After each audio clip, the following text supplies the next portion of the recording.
Hello students, আমি মুর্শিদ sir. আমি আলোর মিশন খড়গপুরে একজন ফিজিক্যাল সায়েন্সের এডুকেটর। তো আমি ফিজিক্যাল সায়েন্সের কিছু কিছু টপিকের বেসিক কনসেপ্ট নিয়ে আলোচনা করব। আজকে আমরা আলো সম্পর্কে জানব। তো প্রথমে আলো সম্পর্কে জানতে হলে আলো কী সেটা সম্পর্কে জানবো, তারপর আলোর কিছু বেসিক যে ধর্মগুলো আছে যেমন প্রতিসরণ, প্রতিফলন, এগুলো নিয়ে আলোচনা করব। তো আলো কী প্রথমে সেটা আমরা জেনে নেব। আলো আলো বা লাইট। তো আলো হলো এক প্রকার শক্তি। আলো হলো এক প্রকার শক্তি যা কোনো বস্তুকে আমাদের দেখতে সাহায্য করে, অর্থাৎ কোনো বস্তুর দর্শনে সাহায্য করে। যেমন আমরা তাপ চ্যাপ্টারতে আমরা পড়েছি যে তাপ হলো এক প্রকার শক্তি যা গ্রহণ করলে বস্তু উত্তপ্ত হয় এবং বর্জন করলে বস্তু শীতল হয়। তেমনি আলো এক প্রকার তাপের মতোই শক্তি যেটা আমাদের কোনো বস্তুকে দেখতে সাহায্য করে। এরকম আলোর অনেক উৎস আছে, যেমন সূর্য একটা আলোক উৎস, প্রদীপ একটা আলোক উৎস, ইলেকট্রিক বাল্ব একটা আলোক উৎস। তো সেই আলোক উৎস থেকে আলো আমরা পাই।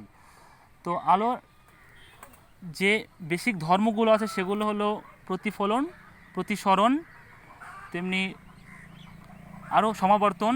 এরকম অনেক কটা ধর্ম আছে, তার মধ্যে আমাদের সব কিছু জানতে হবে না, শুধুমাত্র প্রতিসরণ আর প্রতিফলন সম্পর্কে আমরা জানবো। তো প্রথমে আজকে আমরা আলোর প্রতিফলন সম্পর্কে জানবো, আলোর প্রতিফলন। তাহলে আলোর প্রতিফলন কী সেটা আমরা জেনে নেব। আলোর প্রতিফলন বা ইংলিশে এটাকে বলে রিফ্লেকশন। রিফ্লেকশন রিফ্লেকশন তাহলে আলোর প্রতিফলন বা রিফ্লেকশন কাকে বলে, ডেফিনেশনটা আমরা জেনে নেব। প্রথমে একবার বলে নিই, আলোকরশ্মি কোনো স্বচ্ছ সমসত্ব মাধ্যমের মধ্য দিয়ে যেতে দ্বিতীয় কোনো মাধ্যমের বিভেদ তলে আপতিত হলে ওই আলোকরশ্মির কিছু অংশ দ্বিতীয় মাধ্যমের তল থেকে দিক পরিবর্তন করে পুনরায় প্রথম মাধ্যমে ফিরে আসে। এই ঘটনাকেই বলা হয় আলোর প্রতিফলন। তাহলে আমরা লিখে নিই, আলোকরশ্মি কোনো স্বচ্ছ সমসত্ব মাধ্যমের মধ্য দিয়ে যেতে দ্বিতীয় কোনো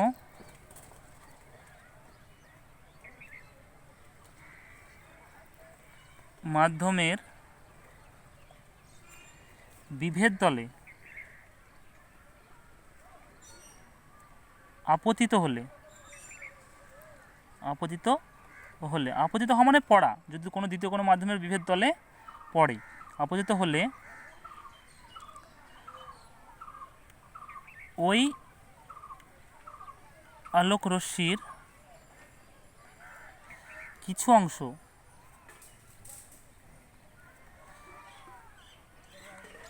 দ্বিতীয় মাধ্যমের তল থেকে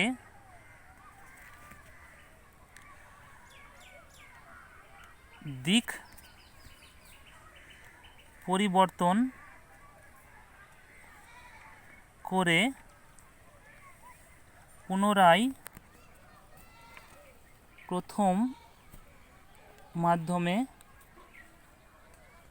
ফিরে আসে। আলোর এই ধর্মকে প্রতিফলন বলে। তাহলে আলোর এই ধর্মটাকে প্রতিফলন বলে, প্রতিফলন বা রিফ্লেকশন বলে। তাহলে আলোকরশ্মি কোনো এক মাধ্যম থেকে অন্য মাধ্যমে যখন আপতিত হয় তখন সেই আলোকরশ্মির কিছু অংশ দ্বিতীয় মাধ্যম দ্বারা শোষিত হয়, কিছু অংশ পুনরায় প্রথম মাধ্যমে ফিরে আসে, যেটাকে আমরা প্রতিফলন বা রিফ্লেকশন বলি। আবার কিছু অংশ দ্বিতীয় মাধ্যমের মধ্যে প্রবেশ করে। দ্বিতীয় মাধ্যমের মধ্যে প্রবেশ করা যে ঘটনা সেটাকে আমরা বলবো প্রতিসরণ। অবশ্য সেক্ষেত্রে আলো সরল রেখায় যায় না, যখন দ্বিতীয় মাধ্যমে প্রবেশ করে অন্য কোনো মাধ্যমে তখন সেটা কিছুটা বেঁকে যায় এই ঘটনাকে প্রতিসরণ বলে বা রিফ্র্যাকশন বলে। তো সেটা সম্পর্কে আমরা পরবর্তীকালে জানবো, আগে প্রতিফলন সম্পর্কে জেনে নিই। তাহলে আমরা আলোর প্রতিফলন বা রিফ্লেকশন কাকে বলে জেনে নিয়েছি। তো সেই আলোর প্রতিফলনের দুটো সূত্র আছে যেটা খুবই ইম্পর্টেন্ট পরীক্ষার জন্য এবং অনেক কিছু মানে প্রাকৃতিক ঘটনা যেগুলো ব্যাখ্যা করার জন্য আলোর প্রতিফলন সূত্র দুটো জানা অনেক দরকার। তো আলোর প্রতিফলনের সূত্র তাহলে, আচ্ছা প্রতিফলনের সূত্র জানার আগে প্রতিফলন সম্পর্কিত বেসিক কিছু জিনিস আমরা জেনে নেব, সেটা হচ্ছে চিত্রের মাধ্যমে জেনে নেব। এই যদি একটা তল হয় দ্বিতীয় কোনো মাধ্যম, মানে এটা আমরা ধরে নিলাম একটা সমতল দর্পণ ধরে নিলাম। এবার কোনো একটা উৎস থেকে একটি আলোকরশ্মি এইভাবে তলের উপর পড়েছে। তো যে আলোকরশ্মিটা পড়ছে সে আলোকরশ্মি আপতিত হচ্ছে, সে আলোকরশ্মিটাকে বলা হয় আপতিত রশ্মি।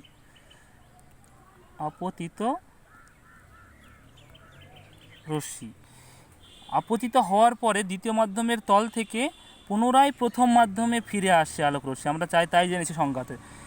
তাহলে আপতিত হওয়ার পরে প্রথম মাধ্যমে ফিরে আসে পুনরায়, এই ঘটনাকে প্রতিফলন বলে। তো যে রশ্মিটা পুনরায় প্রথম মাধ্যমে ফিরে আসে সেই রশ্মিটাকে বলা হয় প্রতিফলিত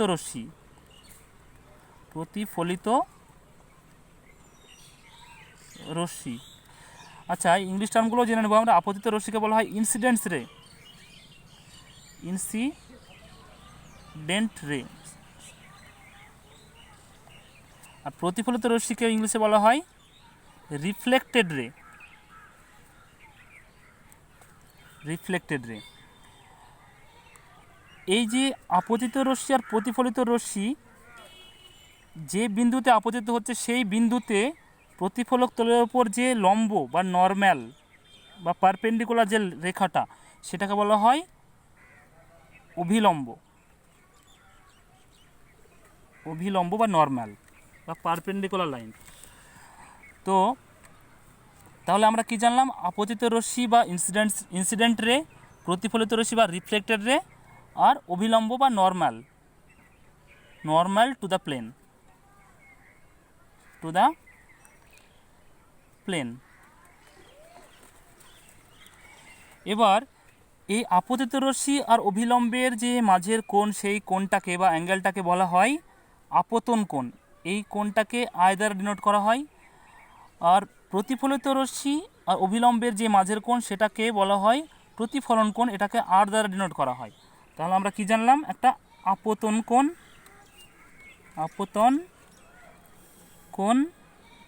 বা এটাকে ইংলিশে বলা হয় অ্যাঙ্গেল অফ ইনসিডেন্স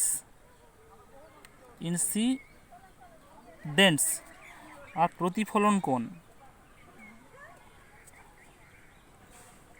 বা এটাকে ইংলিশে বলা হয় অ্যাঙ্গেল অফ রিফ্লেকশন। তাহলে আপতন কোণ কোনটা? আপতিত রশ্মি, প্রতিফলনের ক্ষেত্রে আপতিত রশ্মি এবং অভিলম্বের মাঝের কোণকে বলা হয় আপতন কোণ বা অ্যাঙ্গেল অফ ইনসিডেন্স। আর প্রতিফলনের ক্ষেত্রে প্রতিফলিত রশ্মি এবং অভিলম্বের মাঝের কোণকে বলা হয় প্রতিফলন কোণ বা অ্যাঙ্গেল অফ রিফ্লেকশন। এই দুটো ব্যাপার আমরা জেনে নিয়েছি। এবার প্রতিফলনের যে সূত্র দুটো বলছিলাম একটু আগে, সেই সূত্র দুটো আমরা জেনে নেব। প্রতিফলনের দুটি সূত্র আছে, তার মধ্যে প্রথম সূত্রটা প্রতিফলনের সূত্র। 1 নম্বর সূত্র হচ্ছে আপতিত রশ্মি প্রতিফলিত রশ্মি এবং আপতন বিন্দুতে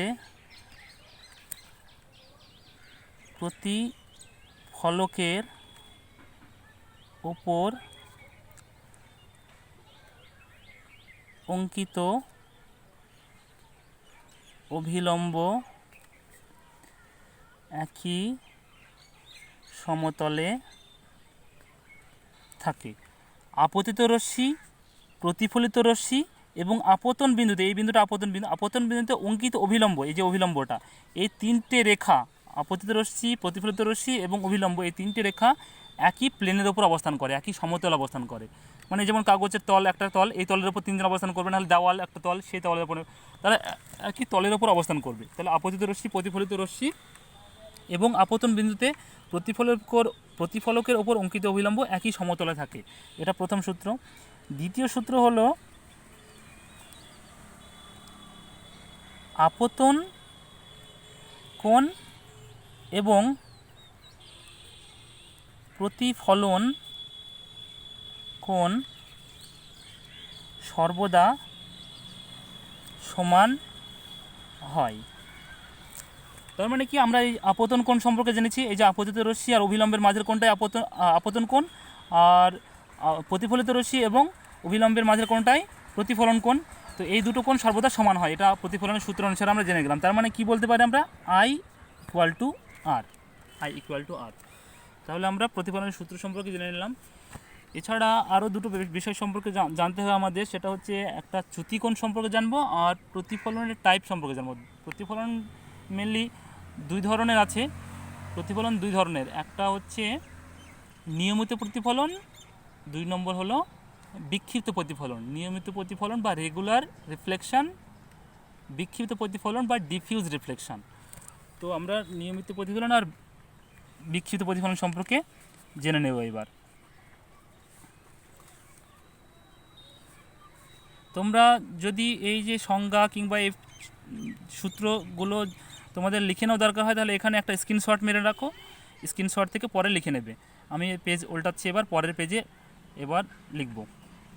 ওকে, ঠিক আছে।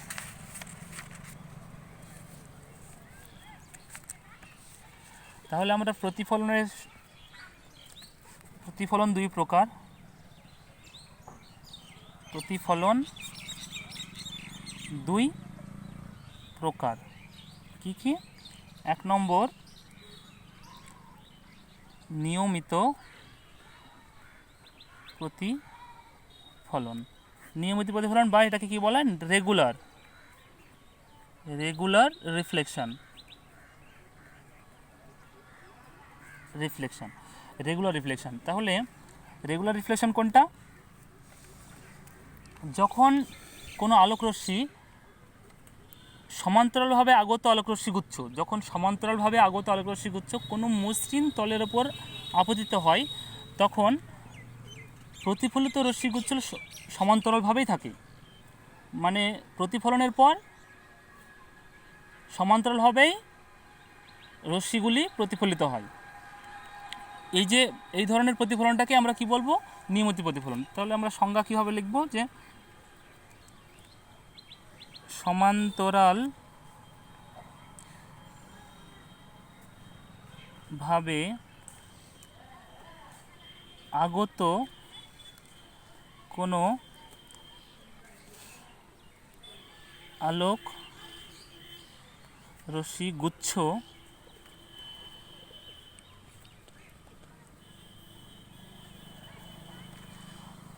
সমান্তরালভাবে আগত আলোকরশ্মি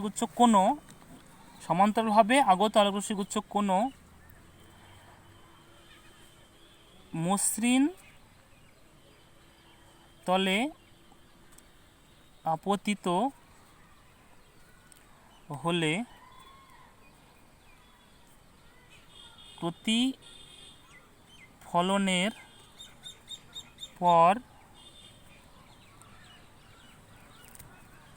প্রতিফলনের পর তা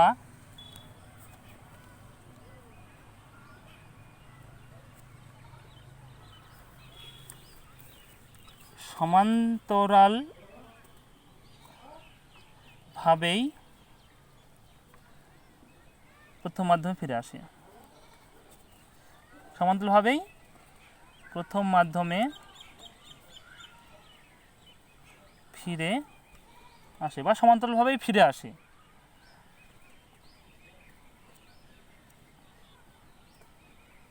এই ধরনের প্রতিফলনকে বলে নিয়মিত প্রতিফলন বা রেগুলার রিফ্লেকশান তার মানে কি, যে কোনো একটা মসৃণ তল মানে কি, যেমন আয়না ভাবতে পারি আমরা, সমতল দর্পণের ক্ষেত্রে নিয়মিত প্রতিফলন হয়। তাহলে সমতল দর্পণে যদি কোনো রশ্মিগুচ্ছ, একটা রশ্মি এইভাবে আসে, তাহলে সে এইভাবে ফিরে যাবে, এই পথে এসে এই পথে ফিরে যাবে, কারণ এটা অভিলম্ব। আবার আর একটা রশ্মি যদি সমান্তরালভাবে, অনেক কটা রশ্মি নিয়ে এসেছি আমি, 3টে রশ্মি দেখাচ্ছি এখানে মেনলি। তাহলে সমান্তরালভাবে 3টে রশ্মি এসে আপতিত হয়েছে, তাহলে প্রতিফলনের পরে সমান্তরালভাবেই বেরিয়ে যাবে,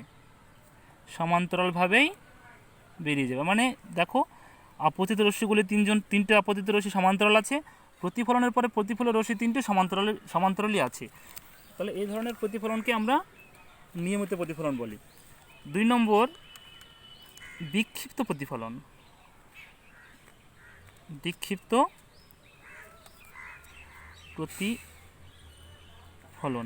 বা ডিফিউজ রিফ্লেকশন।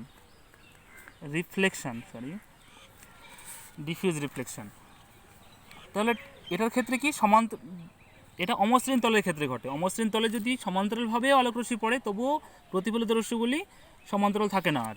তাহলে এটা কি বলবো আমরা, বিক্ষিপ্ত প্রতিফলন। তার মানে কি,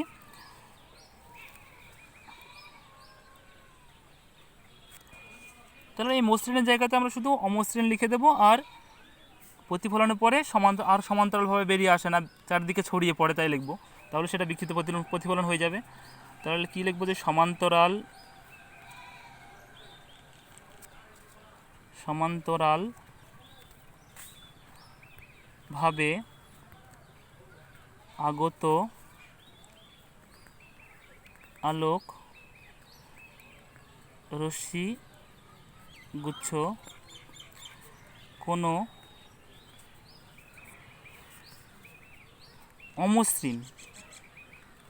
অমসৃণ তলে আপতিত হলে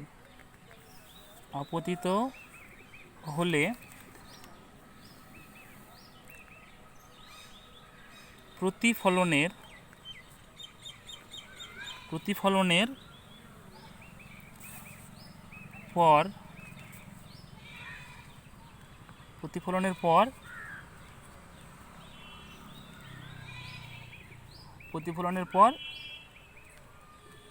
প্রতিফলিত রশ্মিগুলি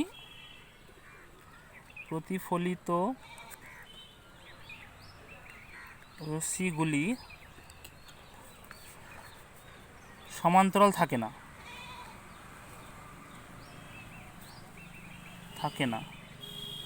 না, চারিদিকে বিক্ষিপ্তভাবে ছড়িয়ে পড়ে,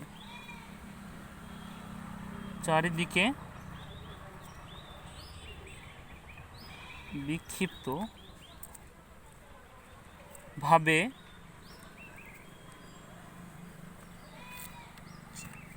ছড়িয়ে পড়ে। তাহলে এই ধরনের প্রতিফলনকে কি বলবো আমরা, এই ধরনের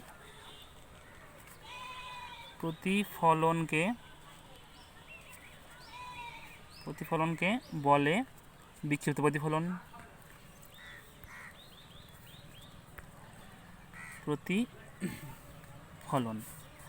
বিক্ষিপ্ত প্রতিফলন বা ডিফিউজ রিফ্লেকশন। এই ছবিটা কেমন হবে, যদি কোনো ধরো এবার কোনো মসৃণ তল নেই, অমসৃণ তল আছে। অমসৃণ মানে এ বড় খেয়ে বড়, আমি আঁকছি, একটা চেষ্টা করছি আঁকার। এইরকম আছে একটা অসমতল একটা মানে তল, সেই তলের প্রকৃতি অনুসারেই প্রতিফলনটা হবে। যদি আমি 3টে সমান্তরাল রশ্মি আঁকছি, একটা সমান্তরাল, এর সঙ্গে এটাও সমান্তরালই আছে, এর সঙ্গে এটাও সমান্তরাল আছে। এরা যখন প্রতিফলন হবে, 3টে সমান্তরাল রশ্মি এঁকেছি আমি, এরা যখন প্রতিফলিত হবে, তখন যেহেতু তলটা এই যেখানে প্রতিফলন হয়েছে সেটা এই রকম আছে, সেজন্য এখানে এই যখন বেরিয়ে যাবে প্রতিফলিত হয়ে, তখন এইভাবে বেরোবে। এখানে যেখানে প্রতিফলন হয়েছে সেখানে তলটা এই রকম আছে, তাহলে সে এখান থেকে এইভাবে বেরোবে, কারণ এক্ষেত্রে তলটা যেহেতু এরকম আছে, অভিলম্ব এটা, এক্ষেত্রে অভিলম্ব এটা, আর এখানে তলটা এই রকম আছে, মানে অভিলম্ব এটা, মানে সে এই রকম বেরোবে। তাহলে চারিদিকে ছড়িয়ে পড়ছে আলো প্রতিফলনের পর প্রতিফলিত রশ্মি, এই যে প্রতিফলিত রশ্মি, প্রতিফলিত রশ্মি, প্রতিফলিত রশ্মি, এই প্রতিফলিত রশ্মি তিনটে কিন্তু আর সমান্তরাল নেই, তারা চারিদিকে ছড়িয়ে পড়ছে। তাহলে এই ধরনের প্রতিফলনকে আমরা বলবো বিক্ষিপ্ত প্রতিফলন। তাহলে আমরা নিয়মিত প্রতিফলন আর বিক্ষিপ্ত প্রতিফলন সম্পর্কে জানলাম।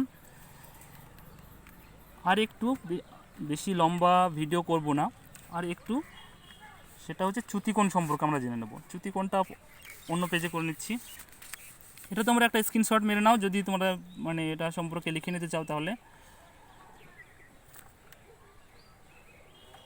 আচ্ছা ঠিক আছে, তাহলে আমরা এবার চ্যুতিকোণ সম্পর্কে জানব। আচ্ছা, চ্যুতিকোণ বা এটাকে ইংলিশে বলে angle of deviation, angle of deviation বা চ্যুতিকোণ। চ্যুতিকোণ মানে আলোকরশ্মি যেই দিকে যাওয়ার কথা ছিল সেই দিকে না গিয়ে যতটা কোণে বেঁকে যাচ্ছে, যতটা কোণে সে বেঁকে প্রতিফলিত হচ্ছে, সেই অ্যাঙ্গেলটাকেই বলা হয় চ্যুতিকোণ, সেই কোণটাকে বলা হয় চ্যুতিকোণ। তার মানে কি বলতে চাইছি যে প্রতিফলনের ক্ষেত্রে কি হয়, এই যে একটা তল, সেই তলে আলোকরশ্মি এইভাবে আপতিত হলো এবং প্রতিফলিত হলো এইভাবে, কিন্তু তার যাওয়ার কথা, যদি এই তলটা না থাকতো সে কোন দিকে যেত, তার যাওয়ার কথা ছিল এই বরাবর, তাই তো? যদি তল না থাকতো, আলোকরশ্মি সরলরেখায় চলে আলোকরশ্মি, মানে সে যদি এই তলটা না থাকতো তাহলে সেই সোজা এই পথেই বেরিয়ে যেত, এই পথে বেরিয়ে নিয়ে গিয়ে প্রতিফলনের ফলে আবার পুনরায় প্রথম মাধ্যমে ফিরে এসেছে এবং এই পথে চলে গেছে। তাহলে যেদিকে যাওয়ার কথা ছিল এদিকে যাওয়ার কথা ছিল কিন্তু গিয়েছে এইদিকে, এই দুজনের মাঝের কোণটাকেই বলা হয় চ্যুতিকোণ। আর চ্যুতিকোণকে কী দ্বারা ডিনোট করা হয়? ডেল্টা দ্বারা ডিনোট করা হয়। ডেল্টা চিহ্ন এরকম, তোমরা ডেল্টা চিহ্ন হচ্ছে এইরকম, তোমরা নতুন চিহ্নটা দেখছো, তবে শিখে নাও যে ডেল্টা চিহ্নটা হচ্ছে এইরকম। তাহলে চ্যুতিকোণ কোনটা?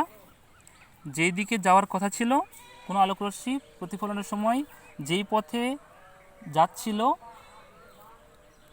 সেই যেই রেখা বরাবর যাচ্ছিল সেই রেখা এবং প্রতিফলনের পর যেই রেখা বরাবর প্রতিফলিত হচ্ছে সেই রেখা, এই দুটো রেখার মাঝের কোণকে বলা হয় চ্যুতিকোণ। এবার চ্যুতিকোণের রাশিমালাটা কী হবে দেখে নিই আমরা। চ্যুতিকোণের রাশিমালা বের করব, যে চ্যুতিকোণ কীভাবে ক্যালকুলেট করব আমরা। যেহেতু এটা অবিলম্ব, এটাকে আই দ্বারা ডিনোট করা হয় আপতন কোণ, এটা আর দ্বারা ডিনোট করা হয় প্রতিফলন কোণ, আর প্রতিফলনের ক্ষেত্রে আই ইকুয়াল টু আর হয়। এটা আমরা এই পর্যন্ত জেনেছি। চ্যুতিকোণ বের করব, তাহলে দেখো আমরা আমাদের দরকার এইটুকু, তাই তো? এই পুরোটা একটা সরল রেখা তো না, এই পুরোটা একটা সরল রেখা, একটা সরল রেখার উপর যতটা কোণ উৎপন্ন হয় সেটা কত ডিগ্রি? 180 ডিগ্রি, তাই তো? তাহলে চ্যুতিকোণ যদি ডেল্টা হয়, তার মানে এই delta plus R plus I, এই পুরোটাই তো একটা সরলরেখার উপর 180 ডিগ্রি। তার মানে আমরা লিখতে পারি যে I plus R plus delta equal to 180 degree. একই সরলরেখার উপরে তিনটে কোণই তো আছে, আই, এটুকু আই, এটুকু আর, আর এটুকু ডেল্টা, পুরোটা একটা সরলরেখা তৈরি করছে। তাহলে মানে একটা সরলরেখার উপর মোট যে কোণটা হয় সেটা 180 ডিগ্রি হয়, 180 ডিগ্রি। এবার যেহেতু আমরা জানি প্রতিফলনের সূত্র অনুসারে আই ইকুয়াল টু আর, আপতন কোণ এবং প্রতিফলন কোণ সমান হয়, তাহলে আমরা এটা এখানে দুটোকেই আই লিখতে পারি, i plus delta equal to 180 degree, বা 2i plus delta equal to 180 degree, বা delta equal to 180 minus 2i, যেখানে আই হলো আপতন কোণ বা প্রতিফলন কোণ। আপতন কোণ আর প্রতিফলন কোণ তো সমানই, তাহলে এখানে আমরা আপতন কোণও ভাবতে পারি, প্রতিফলন কোণও ভাবতে পারি। তাহলে চ্যুতিকোণ ডেল্টা ইকুয়াল টু, কী ফর্মুলা জানলাম আমরা? চ্যুতিকোণ delta equal to 180 minus 2i। এটা হচ্ছে প্রতিফলনের ক্ষেত্রে চ্যুতিকোণের রাশিমালা। চ্যুতিকোণকে ইংলিশে কী বলে? Angle of deviation. এবার একটা কথা বলে রাখি, এটা হলো প্রতিফলনের ক্ষেত্রে চ্যুতিকোণের রাশিমালা। প্রতিসরণ যখন আমরা পড়ব তখন সেক্ষেত্রে আবার চ্যুতিকোণ আলাদাভাবে পাবো, সেক্ষেত্রে চ্যুতিকোণের রাশিমালা আমরা আলাদা পাবো, ঠিক আছে? এটা প্রতিফলনের ক্ষেত্রে চ্যুতিকোণ, এরপর আমরা প্রতিসরণের ক্ষেত্রেও চ্যুতিকোণ পড়বো, সেটা কিন্তু সম্পূর্ণ আলাদা। তাহলে আমরা আজকে কী জানলাম? প্রতিফলন কাকে বলে, প্রতিফলনের সূত্র, প্রতিফলন কয় প্রকার, কী এবং সেগুলো চিত্রও দেখে নিয়েছি আমরা। চিত্রসহ পরীক্ষাতে আসলে অবশ্যই চিত্রসহ করবে, নিয়মিত প্রতিফলন, বিক্ষিপ্ত প্রতিফলন, এবং নিয়মিত প্রতিফলন কোথায় হয়? সমতল দর্পণে কিংবা কোনো সমতল তলে নিয়মিত প্রতিফলন হয়। আর বিক্ষিপ্ত প্রতিফলন কোনো অমসৃণ তলে, যেমন আমাদের বাড়ির যে দেওয়াল সেগুলো অমসৃণ, তার মানে বাড়ির দেওয়ালে অবশ্যই বিক্ষিপ্ত প্রতিফলন হবে। এছাড়াও অনেক কিছু জানার আছে, আস্তে আস্তে আমরা জানবো। আজকে বেসিক যে ব্যাপারগুলো, ডেফিনেশনগুলো, বেসিক যে চিত্রগুলো সেগুলো আমরা দেখলাম। এরপরে এই নিয়মিত প্রতিফলন বা বিক্ষিপ্ত প্রতিফলনের কনসেপ্টসের ওপর বেস করে আমরা অনেক কোশ্চেন অ্যান্সার আলোচনা করব। এর মানে ব্যবহারিক প্রয়োগ, যেমন সিনেমার পর্দা অমসৃণ করা হয় বা সাদা করা হয় কেন, এগুলো প্রতিফলনের এই যে বিক্ষিপ্ত প্রতিফলনের ওপর বিক্ষিপ্ত প্রতিফলন হয় বলে আমরা মানে অমসৃণ করা হয় সিনেমার পর্দাটা। তো এরকম, কিংবা যদি সমতল দর্পণের ক্ষেত্রে আমাদের যদি সিনেমার পর্দা না হয়ে কোনো সমতল দর্পণ রাখা হতো তাহলে কি হতো, কি সমস্যা হতো, এরকম অনেক কোশ্চেন আমরা পরবর্তীকালে আমরা অনেক জানবো। কিন্তু আজকে আপাতত এই পর্যন্তই, ঠিক আছে? কোনো অসুবিধা হলে তোমরা অবশ্যই কমেন্ট বক্সে কমেন্ট করবে এবং কোশ্চেনটা আমাকে পাঠাবে, আমি আমার সাধ্যমতো অ্যান্সার দেওয়ার চেষ্টা করব। ঠিক আছে, থ্যাংক ইউ, ভালো থাকবে সবাই আর ভালোভাবে পড়াশোনা করো। ওকে, বাই।